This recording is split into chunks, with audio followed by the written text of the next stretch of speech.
Good day, everyone. This is the part 4 of the lesson that we are going to discuss. And for today, we are still going to discuss one of the area in technology and livelihood education, which is the cookery. Have you seen these signages? Where have you seen this, and what comes to your mind when you see these signages? The following examples are the signages that we are usually see in our surroundings in order for us to be reminded to take care of ourselves and maintain the safety. We have here the water safety tips or rules and regulations in the pools and even in the site safety. But the question is, do you really can evaluate and control hazards in the specific place or in your workplace? When we say hazard, a hazard is something that can cause harm. For example, electricity, chemicals, working up a ladder, noise, a keyboard, a bully at work, stress, and the likes. While a risk is the chance, high or low, that any hazard will actually cause somebody harm. For example, working alone away from your office can be a hazard. These are the examples of hazard and risk. Water is an example of hazard. Risk is jumping in without knowing how to swim. Next one is the gasoline. Risk is lighting a match. Lastly, driving. Risk is texting while driving. There are ways by which you can evaluate and control hazards that are found in your workplaces. In this lesson, you will learn the different kitchen hazards and evaluate some of the common hazards at workplace. Hazards in commercial kitchens often relate to food preparation equipment, manual handling, the way stock is stored, and the cleanliness of the environment. But in truth, most if not all the hazards are created by people. If you work in accordance with your food handlers, safety training, and the prevention measures discussed below, you'll cut hazards down to a safe minimum. Manual handling include carrying, lifting, pushing, and other manual handling maneuvers can, if not done safely, seriously harm the body's musculoskeletal system. The Health and Safety Executive reports that over 30% of food and drink industry injuries are mainly musculoskeletal injuries caused by manual handling. Examples of manual handling include lifting boxes and crates of food, pushing or pulling wheeled racks such as trolleys, carrying pots or stacks of plates, moving equipment, handling containers of drinks including casks and kegs, unloading food and drink deliveries, cutting, deboning such as meat and poultry, and reaching for items on shelves or in walk-in fridges. Maneuvering awkward loads with contents that shift, like casks and kegs, are especially risky as you usually have to adjust your grip on the move to minimize strain.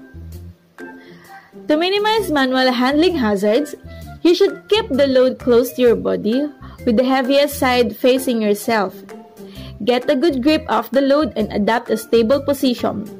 Know your limits if a load is too strenuous. Don't push yourself. Loads should never exceed 25 kg. Adopt a good posture. Keep your back straight and avoid twisting or leaning, and clear away obstacles or wet patches on the road beforehand. These are the specific examples of hazard and risk. First one is the slips, trips, and falls. Kitchens often have numerous slips, trip, and fall risks created by human error, meaning you and others need to focus closely on proper safety practices and housekeeping. These include floor contamination, such as spillages of water, sauces, oil, and flour. Wet floors from cleaning.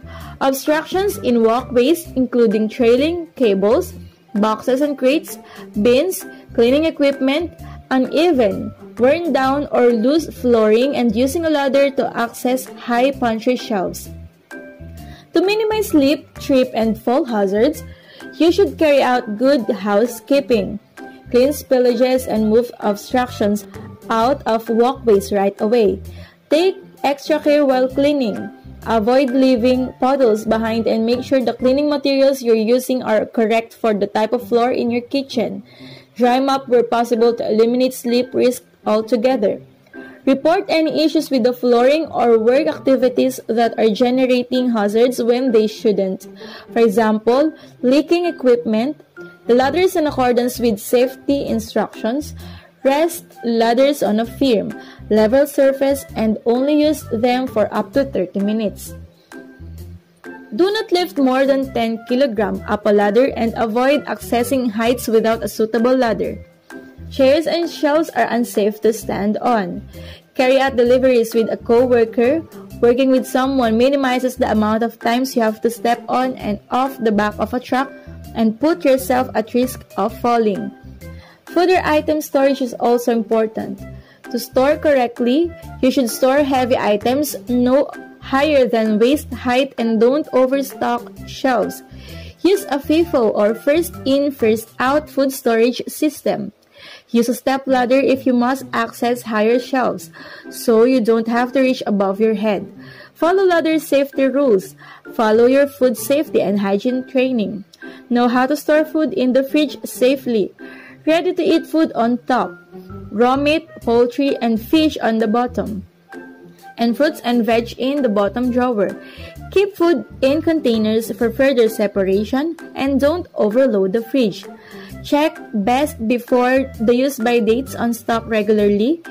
Keep allergenic ingredients well away from non-allergenic ones.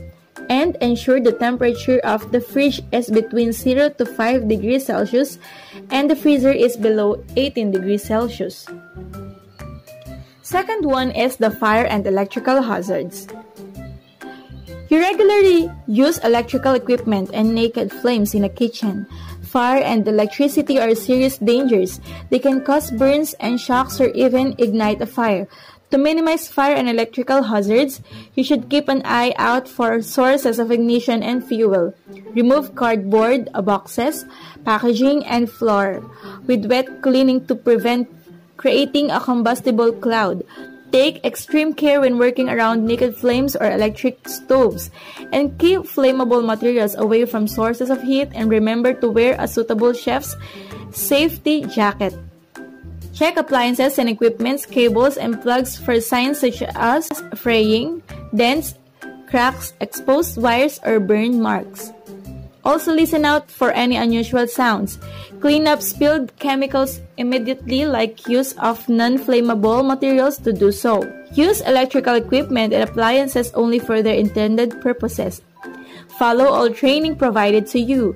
Keep electrical appliances away from water and do not overload socket outlets. And never attempt to repair electrical equipment yourself.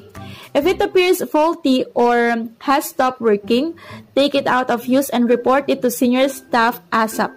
Turn off all electrical equipment, stoves, and ovens at the end of the workday and when cleaning.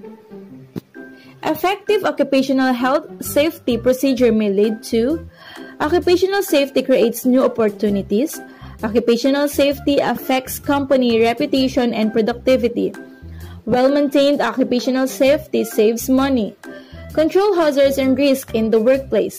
Use caution when working around hot oil. Get trained in the proper use and maintenance of your deep fryer.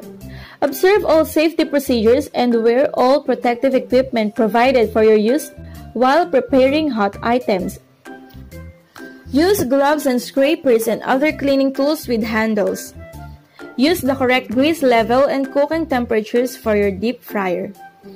Keep stove surfaces clean to prevent grease flare-ups. Avoid reaching over or climbing on top of fryers and other hot surfaces. Keep floor surfaces clean and dry. Do not work closely to hot fryers when the floor is wet. Do not spill water or ice into oil. Do not overfill or pour excessive amounts of frozen fries into a deep fryer. Do not pour excess ice from fry packages into the fryer. Do not overheat the oil. Do not move or strain hot oil containers. Wait until the oil is cool. Do not store oil on floors by grill area.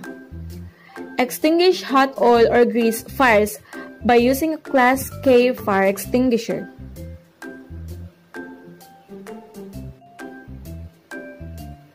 These are the things that you need to understand in this lesson.